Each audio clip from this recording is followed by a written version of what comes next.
This is Christoph van Tomme from Pronovix, and today I'm going to show you a first demo for our Drupal 8 developer portal. But first, maybe a short introduction. Pronovix, we're originally a Drupal company, and we've made it our mission to build the best possible developer portals.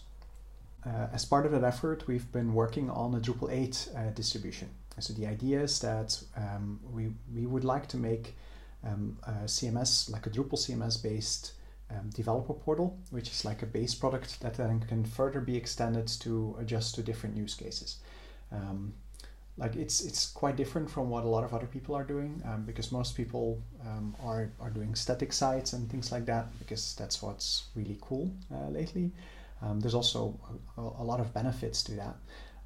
But after we did a careful evaluation, we still believe that doing a Drupal-based developer portal is still very, very interesting, especially for a few of the more complex developer portals out there. In this demo, I'll explain a little bit more about why I believe that is so. So in the demo, you'll see first the API reference.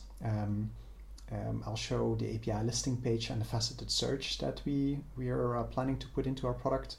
The idea is if you have several different products, that you'll be able to use different metadata to like group different APIs and to make it easier for people to find an API that way. And then we also have obviously we have the API reference documentation. So we are working with OpenAPI with the OpenAPI Spec. What's used to be known as Swagger, and we're working with a native Drupal data model, but I'll explain a little bit later why that is important.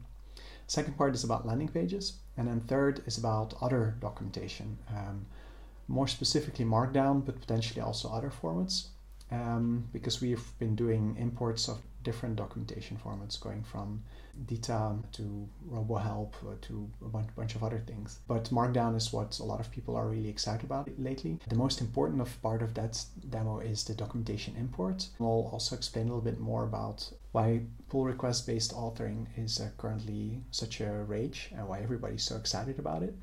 And then also show how all of that can be combined into outlines. But first, the API reference. Most people, when they publish their Swagger or their OpenAPI spec, because that's the current name, they take the YAML or the JSON file and they just generate HTML from that. There's a few caveats, because if you have like one single document that then is being transformed into like an online resource, there's a couple of things you can't do. First of all, it becomes pretty hard to add metadata. There's some people that have done that kind of things, but it's fairly complex and tedious to add it into a file that's already existing. You could argue, like, why don't you just add it in the source file? But there's, like, I've seen a lot of teams that have use cases where that's not that easy. Maybe they're auto-generating their OpenAPI spec, or it's another team that is generating that, or maybe that file is just too big to be adding all the documentation into it. Another big one is faceted search.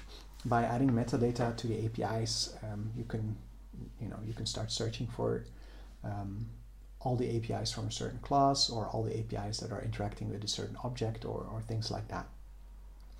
And then like I hinted a little bit at that with the adding metadata. It's possible with Drupal, it's possible to do like a mixed content model where some of the content is authored in Drupal. Probably not always the best way of doing things, but sometimes it just makes more sense to do it like this. Second is access control, which is a really big issue. Like if you have certain APIs that can be seen by a certain group of people and some other APIs that can't be seen by that group.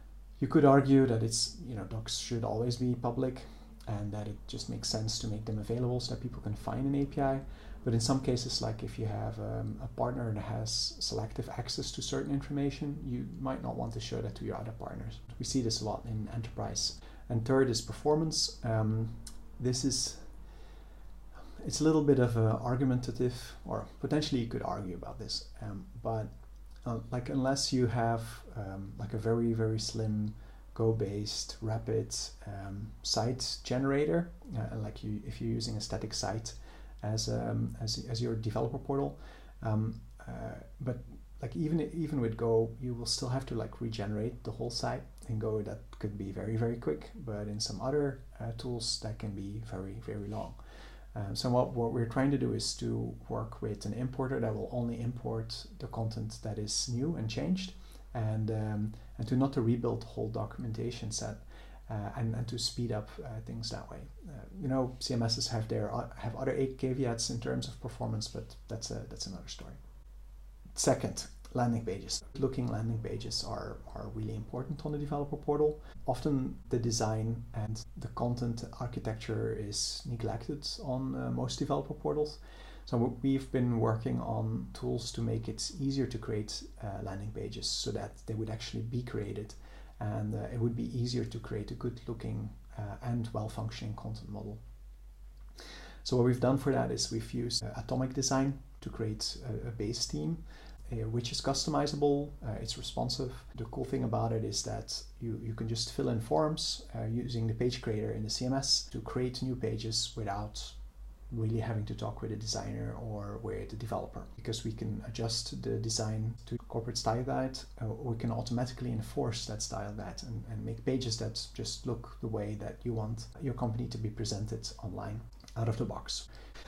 The third part I'm super excited about because it's a 5-year-old dream that is coming to fruition, and it happens to coincide with something that a lot of people in the technical writer community are really excited about, and it's how we can import markdown content from a GitHub repository so that you would be able to do a pull request based workflow for editing content, not just of your own content, but also from upstream repositories.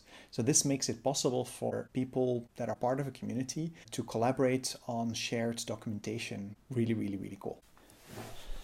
The basic idea of pull request-based authoring in Git is that you treat documentation as you would treat code. You version your code together with your documentation, which makes it easier to keep track of what docs are documenting what code. It also makes it easier for developers to add to the documentation because they are already in a code repository. They can just add some quick notes into a markdown file that's versioned in the same repository. It also makes it easier to integrate your documentation into your continuous integration process. Testing code samples or testing the documentation itself with linters, and to deploy your documentation in sync with your code. If you want to read more about this, check out Gentle's book, Docs Like Code, that you can find at docslikeCode.com, or the Version the Docs event. But why would you want to do Docs Like Code in Drupal? There's a few really interesting things that make Drupal really different from all the other tools that I've seen out there so far. First of all is that Drupal is a CMS, so it has user interfaces to do pretty much everything. So what we've done is we've built an interface to import content, which makes it easier for people that are not familiar with development, that are not coders, to manage their documentation and to import content. It also makes it possible to organize content in the UI. So instead of having to start making manifest files or things like that, while that is still possible in our tool also, but it's not necessary. So if you want, you can just import everything and then put it together in the order that you would like it to be on the site. Then further, it makes it possible to update also only the changed content. So if you have like one topic that is changed, then you could just update that one in the site. So you don't have to rebuild the whole site. It's easy to do role-based access control, search that respects as access control, and you get the extendability of Drupal CMS with the possibility to add gamification, metadata, community features, single sign-on, etc., etc. The way that we are setting up, the idea is to turn our solution into an open SaaS, like a SaaS version, where we can edit it and change it to whatever needs that you have, or you can download it and start owning it yourself. So you can have the benefits of SaaS without being stuck into a single SaaS provider. Let's continue with the demo. First, I want to show you the overview of the APIs and how you can use metadata to filter between APIs. And then here's an overview of what the actual API reference docs look like. There's the metadata, as I showed earlier, and some smaller information about the API, and then obviously the endpoints that we are importing from API Spec. We're finalizing the import, so I won't be able to show that right now, but it'll be very similar to the other documentation import.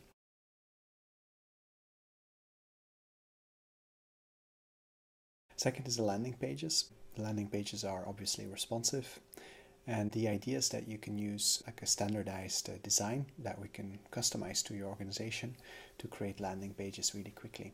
Using this form-based editor where you can add sections like paragraphs to your site, like a header or a grid, and then add some cards to those sections. For example, add button cards or long cards or icon cards, and then just fill out what you need to do.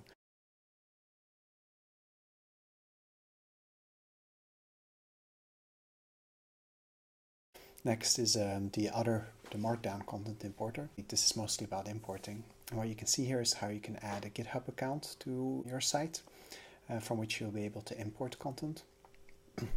Obviously, we're not going to tell you the secret. And with it, you can just import the repositories that are inside of that account. You can pick the branch, fill in the form, select the content you want to import and what importer you want to use, and then initialize it, and you get like all the content that was inside of that repository. You can then create an outline. This is a Drupal content that we're going to be using as like a hierarchical structure for the content that we're importing. And once you've saved that, you can see that we've created an outline. Now currently we're using the book module for this. This is a Drupal core module. We're going to replace that with another module, but for the demo it shows like the idea. And then you can add content individually to that outline. You can do that one by one, or you can also add them during the import process to a specific outline.